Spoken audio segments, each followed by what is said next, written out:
Hey guys, Drew Davis again with the Every Arkansan podcast. Today we've got another treat for you. Anthony Hampton is joining us from City Connections. City Connections is a ministry that's near and dear to my heart. They opened a lot of doors for us. They just connect the church and nonprofits and the government and all these agencies together. I know that they're going to be a real blessing for you today.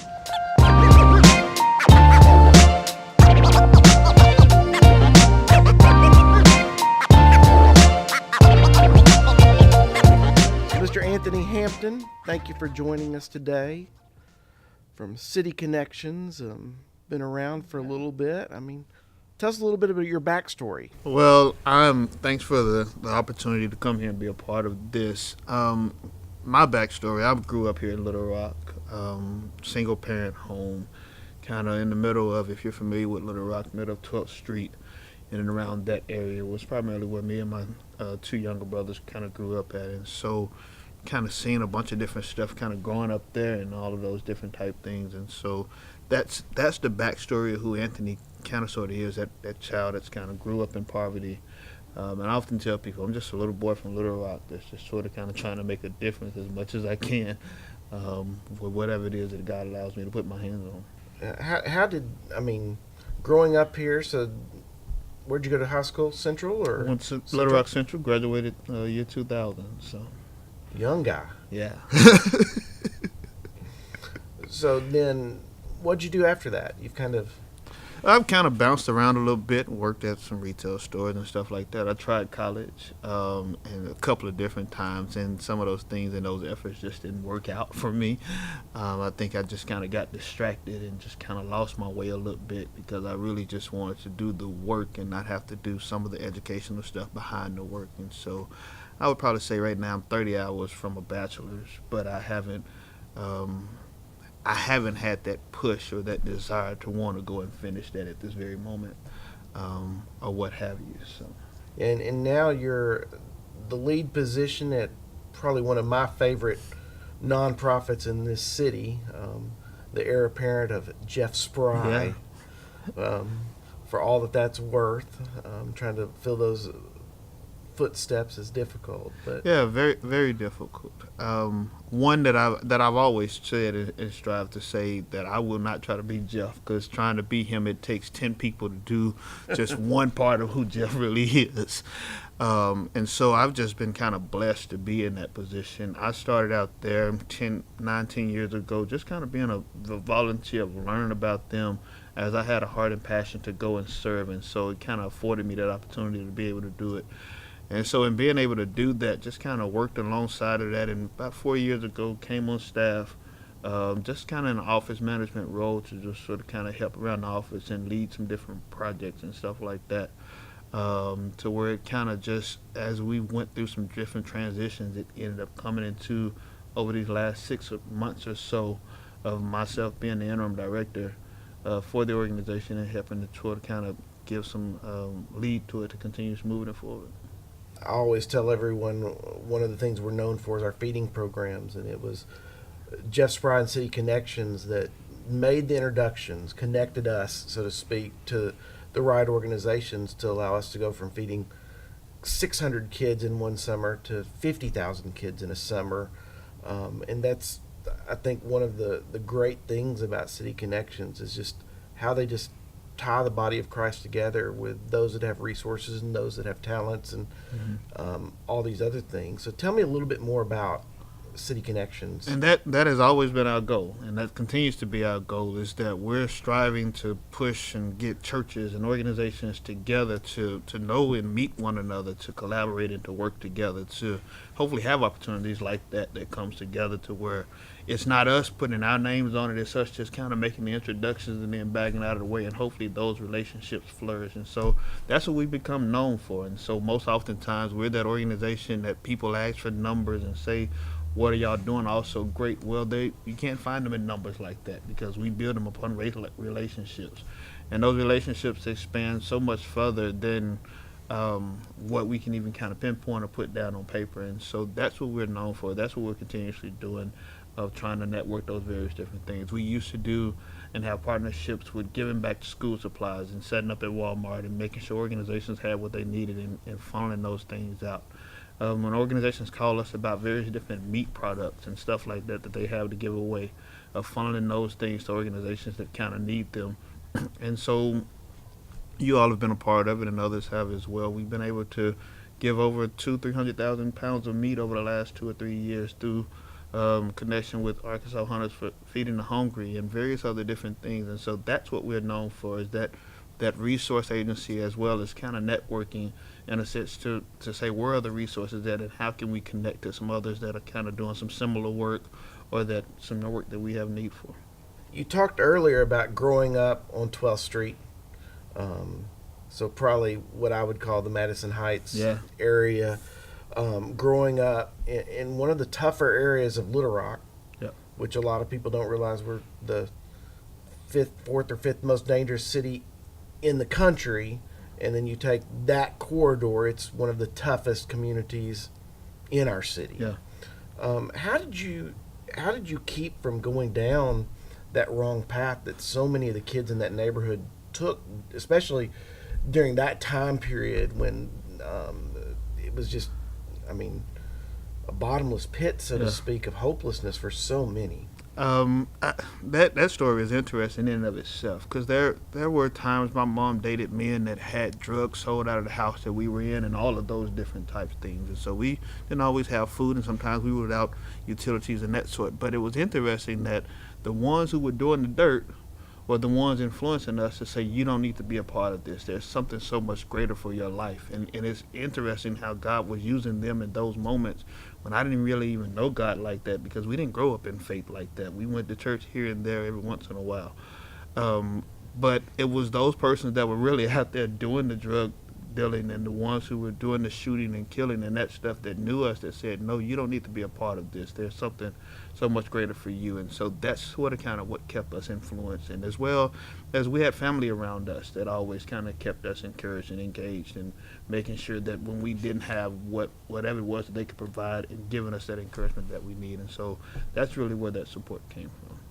How did then that turn into your passion for, really just helping all kinds of parachurch and church and other organizations out there just really, chase after something? Being the oldest child, like I said, there's two younger than I, and so I knew that even from that very thing that I had to set an example for them. And so in setting an example for them, kind of looking at some of the different dynamics, it just began to kind of say, how can my community, how can the place where I grew up at, how can some other kids and families become much better than what they are? And helping them to understand that there's so much greater, there's something so much further than that. And so that's been really that passion and drive behind that. And so my reaching back to say, no, I don't have the big house and the fancy cars and the greatest job, but yet you don't have to necessarily stay where you are. And helping them to get that message to say, I'm a kid just like you. I grew up in this, and yet you can come out of this. And even the adults can come out of this so much better. And it doesn't take all of this stuff that you see on TV and some of the other things that people have kind of talked about, but just sort of kind of using my life as a testimony to be that change agent, hopefully, for the betterment of who they are.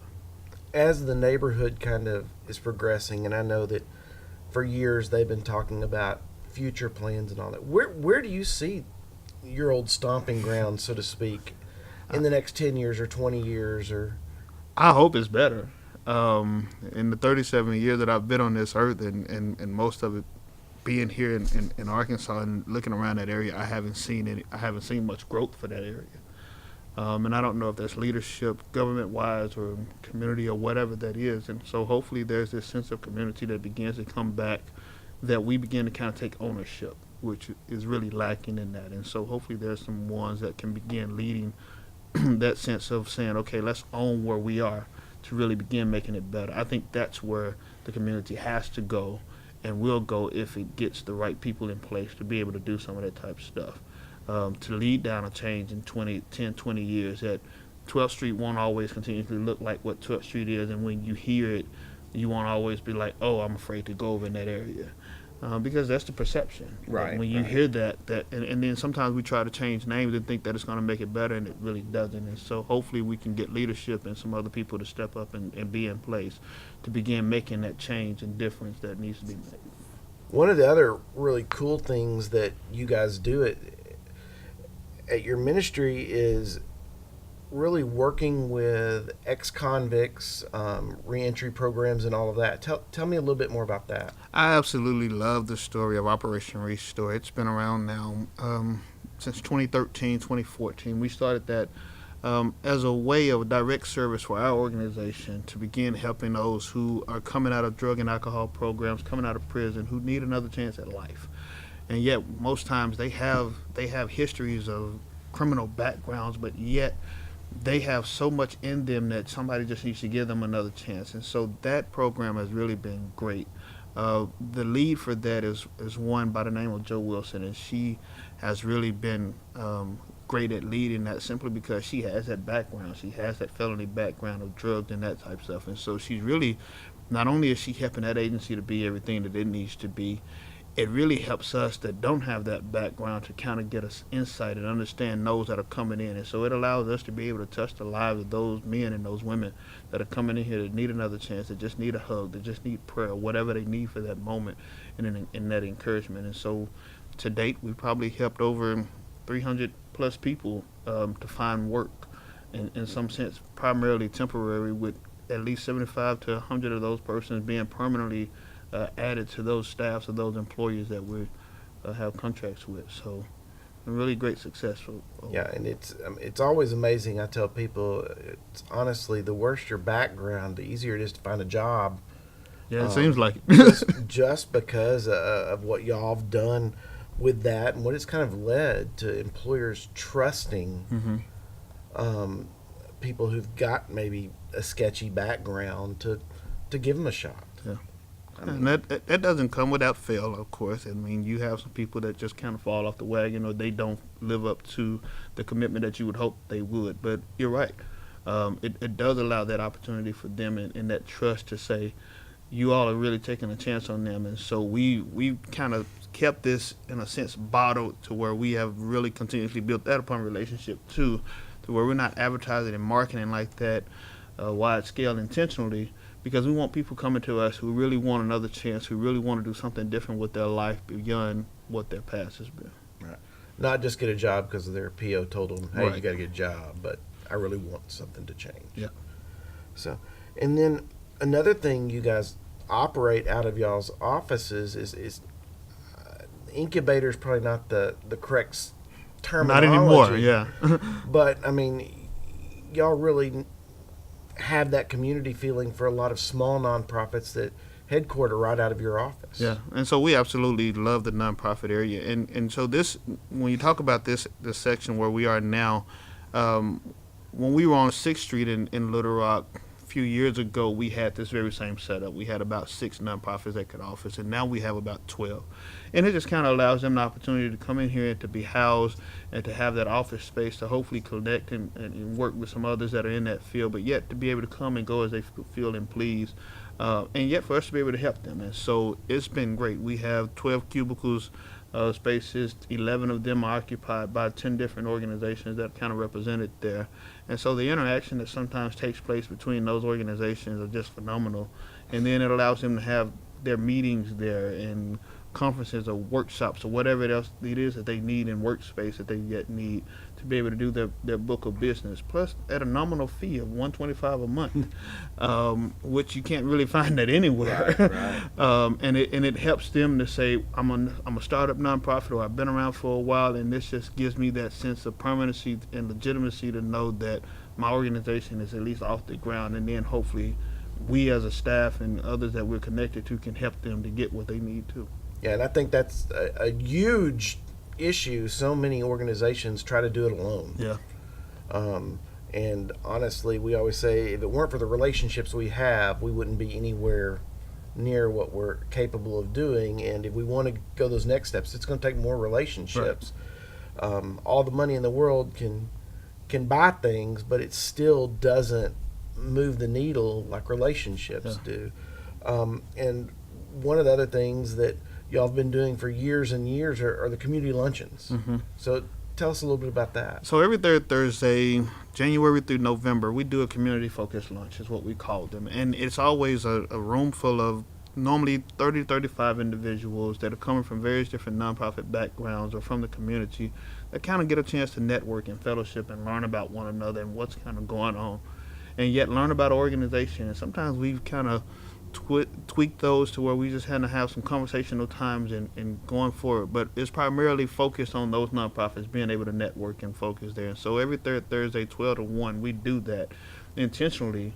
And we've just seen great relationships even happen out of that, to where some of those connections can be so much further grown. And so we absolutely love it, and we haven't stopped it. Sometimes we've thought about how much more often do we do this, but we think kind of just keeping it at the once a month thing for the moment is what's kind of best.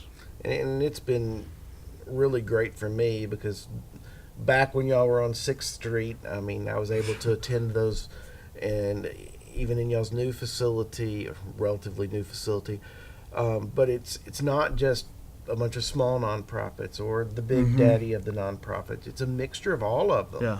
And then also it's a mixture of business leaders that are interested in philanthropy, or business leaders that are interested in what can they get involved in as they transition in life from business to whatever's next. And so it's, to me, it was always encouraging because it was a good mix of people there for different reasons, and things just always happened. Yeah.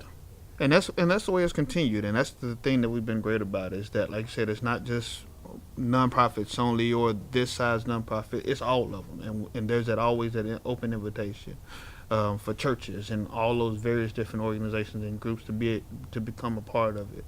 And so we've seen tremendous work that comes out of that. You know, we've been able to pray for different organizations and to raise funds for different organizations through some of those different types of meetings, and which is not primarily our goal in the end to try to raise funds for those, but yet sometimes we've kind of shifted that way to do such. But you're right, to bring a different mix of group that kind of comes in really makes it a whole lot better.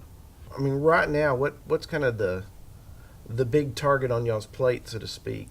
What are y'all really looking at, getting excited about in the? I'm truly excited about what this cultural competency piece that we've kind of been engaging ourselves in and around. So the last year or two, Cesar Ortega, who kind of leads our Latino work there, began a project with WRF, Winthrop Rockefeller Foundation, and kind of leading discussion in and about the Latino needs and that type of stuff. And he's a well-known pastor here, associate pastor that served at one of the local churches for a while. And so he has great connections in the community. And so that's what we've kind of lended ourselves to over this last couple of months, and looking at forward going to is saying, how can we engage ourselves to be much more cultural competent than what we are?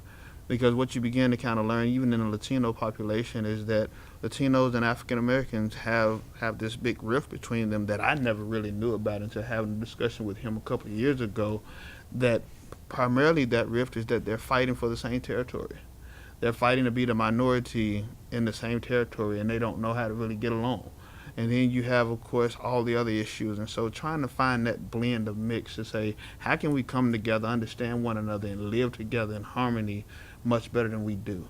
The other side that we're trying to take this from is not just are we seeing that culturally and in relationship as a community, but it happens much more in the church than it needs to.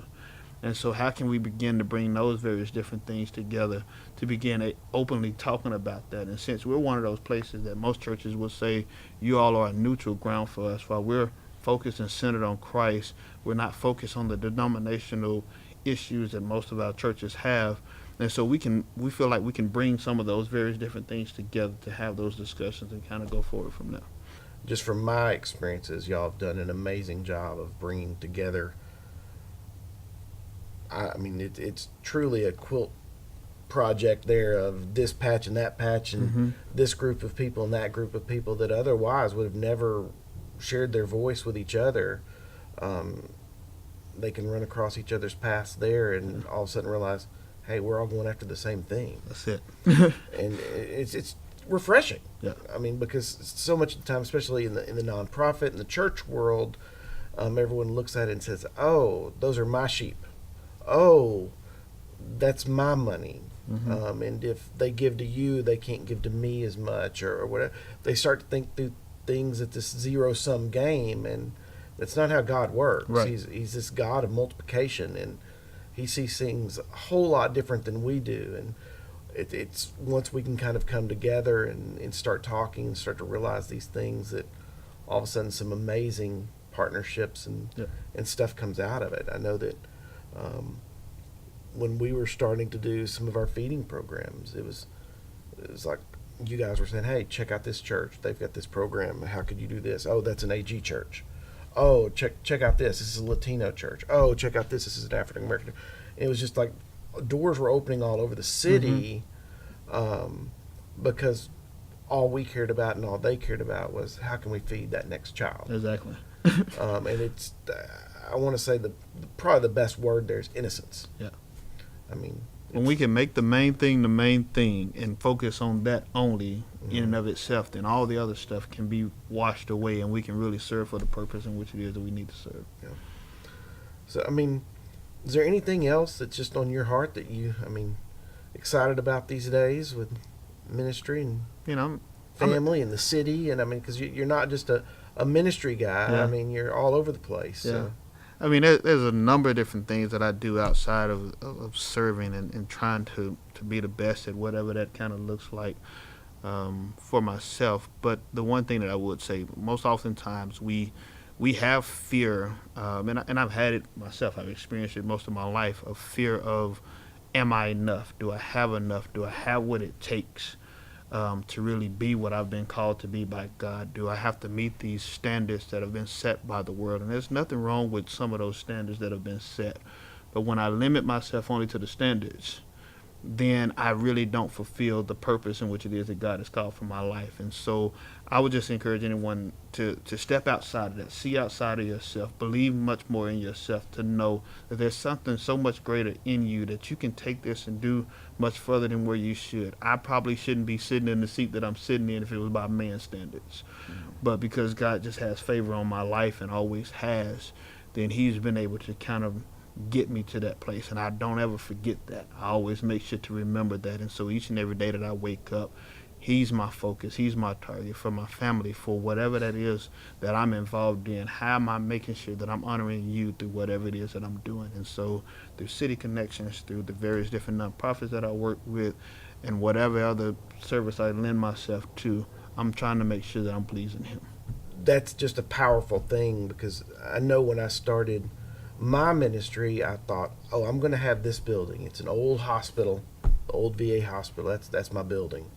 And it's 550,000 square foot. If I would have gotten it, we would have done nothing but maintain it for the rest of our lives. But it was like, in God's timing, in God's way, we knew we wanted a facility, but it was Jeff coming to me and saying, hey, we've got an old YMCA in downtown Little Rock that's going to shut the doors. Wow. And Jeff said, would y'all like it? We'll sell it to you for what kind of debt we have on it right now, just to get out from under that. And it was never my intention. Mm-hmm. It was never my plan. But when I was open to seeing what God had, we took that building, we gutted it down to the studs and rebuilt it. And over the years, I've seen more and more people walk through the doors and say, I remember when. Wow. I remember when. I remember getting drunk here and throwing up in this back classroom, or I remember I came here during summer camp, or whatever it was. But I wasn't open to that when I started, because I had my mind set on this massive building, not on this little small building that didn't even know was available. Right. But God used it so much more with the unexpected than my best plans in the world. Mm-hmm. And that's what's exciting to me about what y'all do, is y'all kind of bring these parties together that they never thought that, oh my goodness, I can work with this. Yeah. So, well, Mr. Anthony, thank you so much for spending some time with us today, for sharing about City Connections. What's the best way someone can kind of get in touch with you guys? You can go to our website, www.cityconnectionsinc.org. We're as well on Facebook, City Connections. I think it's just City Connections there. But those are primarily two ways that you can contact us. info@cityconnectionsinc.org, or you can contact myself, Anthony, at cityconnectionsinc.org, through those kind of platforms. Thank you so much, sir. Thank you, man. Thanks for the invitation. Hey, I hope you enjoyed this week's episode of the Every Arkansan podcast. Anthony Hampton is a dear friend, and the ministry he works with, City Connections, has been just a true blessing to everything I've done in my life. And it's a testimony to where you can't do it alone. Every Arkansan means every Arkansan. You never know what relationship is going to take you to that next level. We encourage you, get in relationships, seek out wise counsel, seek out people who are chasing after the same dream as you, and go for it.